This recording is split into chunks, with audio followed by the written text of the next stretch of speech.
Chào các bác nhá. Trước mắt các bác đây chính là cây chuông vàng các bác ạ. Thì chuông vàng nó là một dòng cây cảnh quan, cây bóng mát, một bãi hoa rất là đẹp và nổi tiếng rồi. Đấy thì trước mắt các bác đây là cái cây bên em đã dâm ủ. Đấy, dâm ủ và nó đang ra hoa rất là sai hoa các bác nhé. Đấy, rất là sai hoa các bác ạ.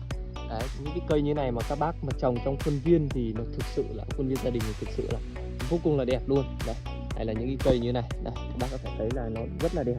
Đấy. Đấy, những cây này là những cây mà dâm ủ có 2 năm rồi, còn những cái cây này là cây mà mới dâm ủ nó mới lên nhánh thôi thì nó chưa ra hoa.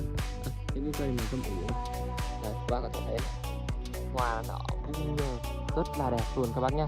Đó thì bác nào quan tâm đến cái dòng cây chuông vàng, hoa chuông vàng thì có thể liên hệ trực tiếp bên em nhé để mua được cái cây chuông vàng, nó ra hoa nó đẹp. Đấy, từng bông như này rất là đẹp các bác nhá.